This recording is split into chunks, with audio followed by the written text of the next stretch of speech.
I never imagined I'd be sharing this story, but here I am, still trying to make sense of how my life turned upside down. My wife Carrie and I met during our sophomore year of college.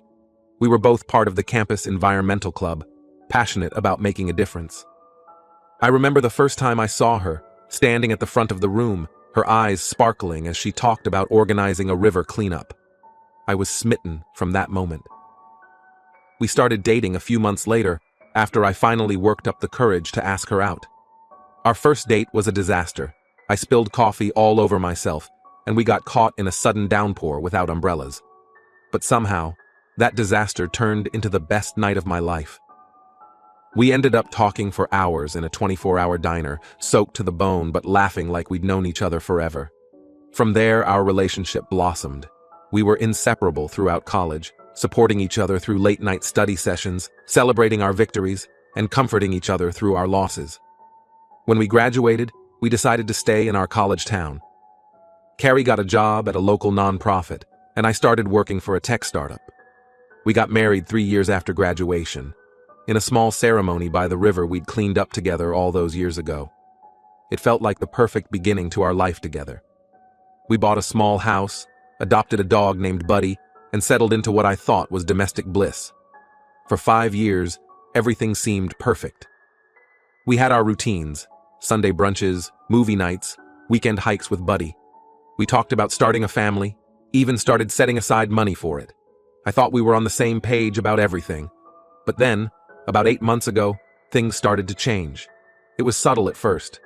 Carrie started spending more time on her phone, often smiling at texts from someone she called her work friend. I didn't think much of it at the time. Carrie had always been social, and I was glad she was making new friends at work. Then she started coming home later, saying she was working on a big project. I supported her, even though I missed our time together. I'd cook dinner and leave a plate in the microwave for her, which she'd usually eat alone while I was already in bed.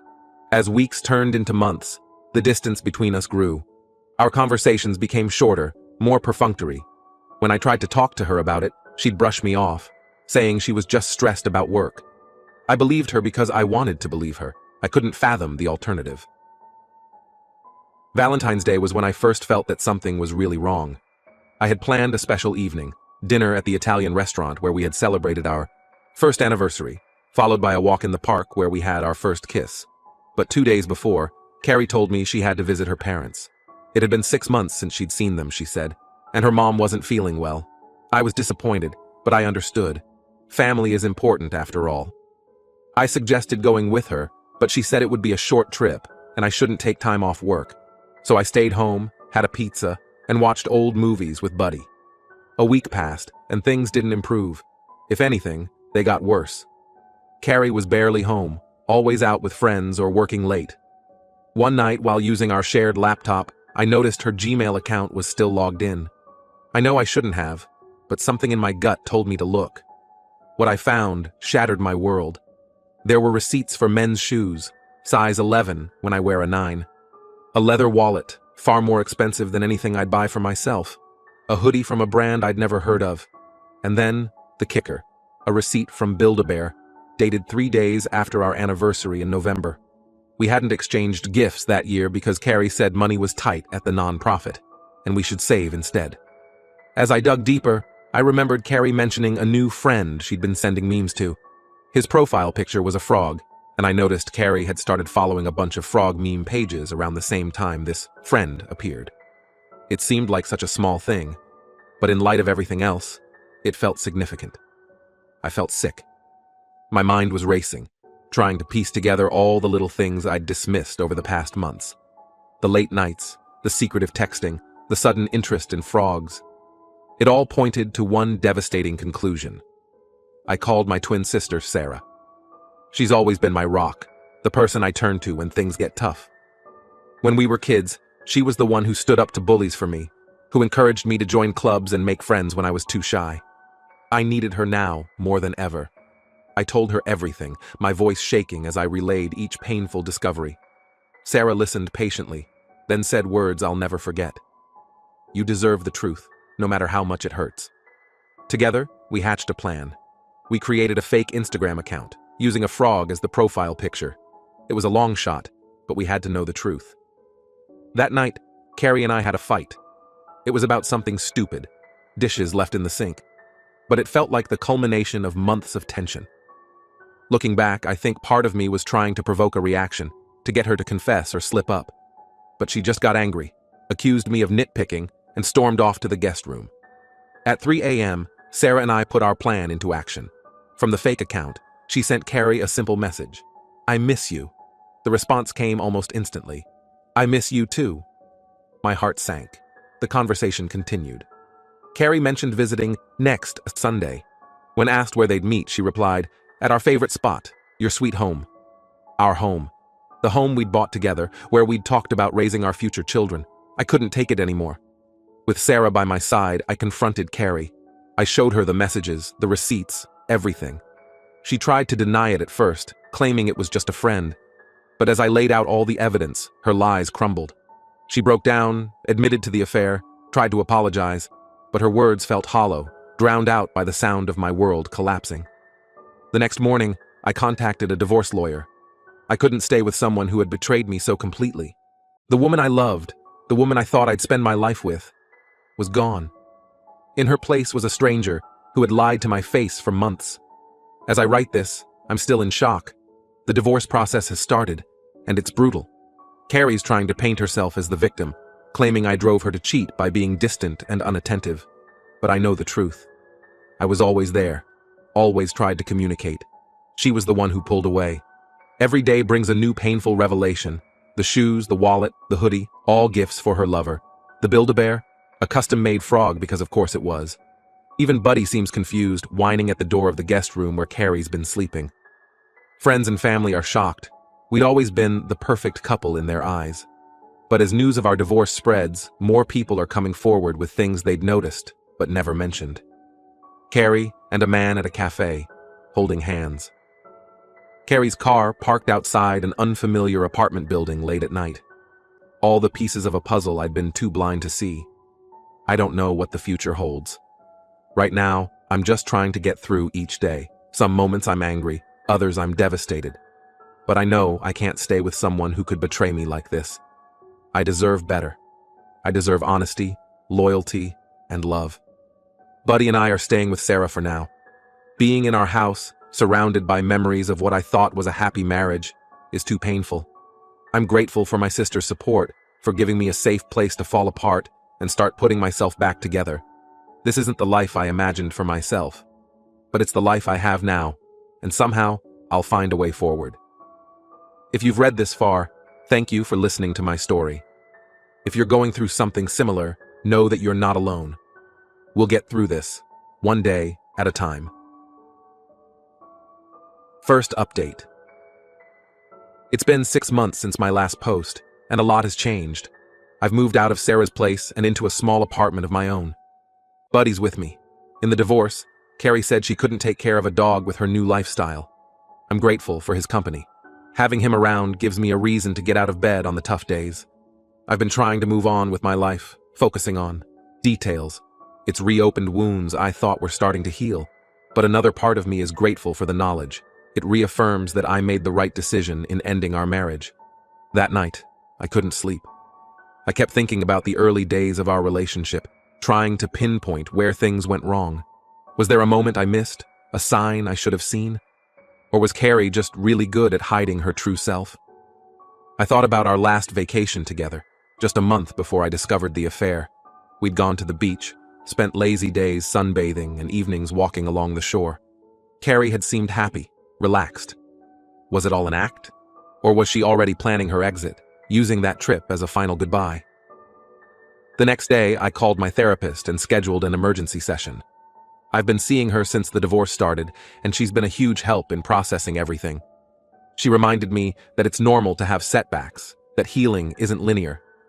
We talked about setting boundaries, about how it might be best to avoid contact with Carrie's family and friends for a while. As the weeks have passed, I've been trying to channel my emotions into something positive. I've thrown myself into new hobbies.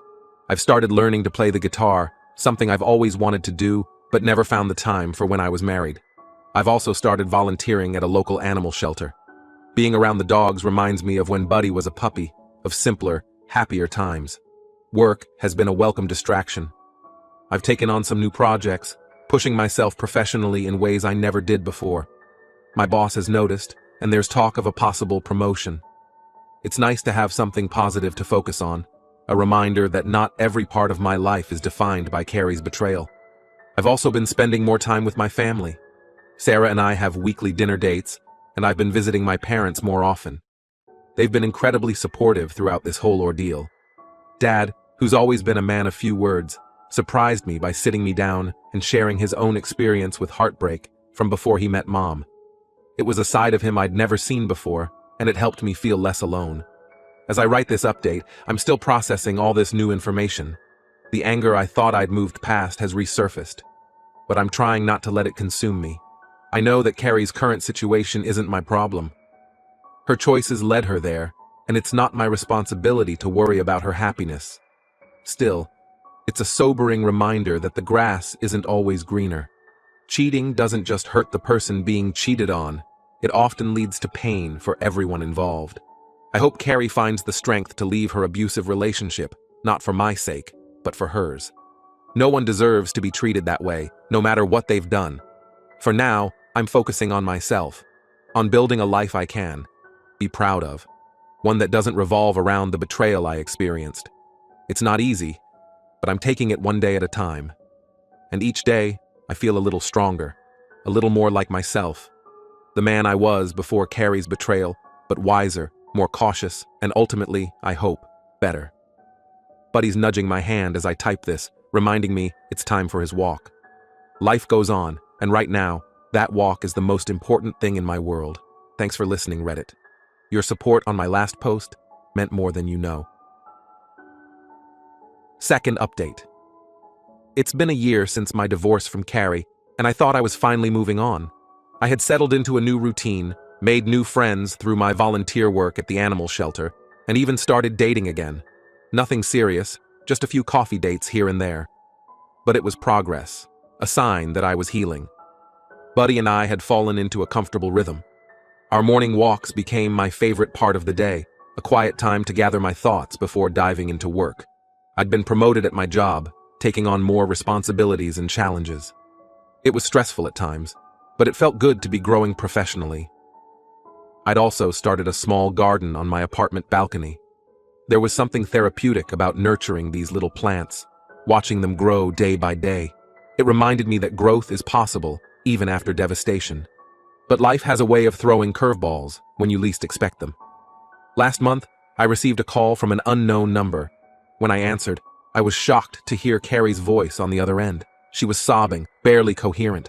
Between her tears, she managed to tell me she was at the hospital. She begged me to come, saying she had no one else to turn to. My mind raced back to our college days. There was a time when Carrie had no one but me. Her parents had cut her off when she chose to major in environmental studies instead of business like they wanted. I remembered holding her as she cried, assuring her that we'd figure it out together. We'd been a team then, facing the world side by side. I know I should have hung up. After everything she put me through, I had no obligation to help her. But something in her voice, the raw desperation, made me pause. It reminded me of that scared college girl I'd once comforted. Against my better judgment, I agreed to go. The drive to the hospital was surreal. I hadn't seen Carrie in months, not since the divorce was finalized. As I navigated the familiar streets, memories flooded back. Our first apartment, barely bigger than a closet but filled with so much love and hope. The park where we used to have picnics every Sunday. The coffee shop where I'd planned to propose before deciding it wasn't grand enough and opting for the riverside instead. When I arrived at the hospital, I found Carrie in the emergency room. The sight of her made my stomach lurch. She had a black eye, a split lip, and was cradling her arm. My heart sank as I realized what must have happened. Frog Boy, it seemed, had escalated from emotional abuse to physical violence. As we waited for the doctor, Carrie broke down and told me everything. Her relationship with Frog Boy had become increasingly controlling and abusive. He monitored her phone, isolated her from friends and family, and frequently berated her. This wasn't the first time he had hit her, but it was the worst. I listened in stunned silence. Part of me wanted to say, "I told you so," to remind her that she had brought this on herself by cheating. but seeing her so broken, so vulnerable, I couldn't bring myself to twist the knife. Instead, I found myself holding her hand as she cried, just like I had all those years ago in our dorm room. The doctor confirmed that Carrie had a fractured wrist, in addition to her other injuries. She would need to stay overnight for observation due to a mild concussion. When the nurse asked if there was anyone who could stay with her, Carrie looked at me with pleading eyes. I nodded, more out of habit than anything else. As Carrie drifted off to sleep, aided by pain medication, I found myself alone with my thoughts. I texted Sarah to let her know what was happening. Her response was immediate. "Are you sure you want to get involved?" I wasn't sure, but I also knew I couldn't just walk away. I thought about how different our lives had become. A year ago, I would have given anything to have Carrie need me like this. Now, it just felt complicated. I cared about her well-being, yes, but the love I once felt had been replaced by a dull ache, a reminder of what could have been.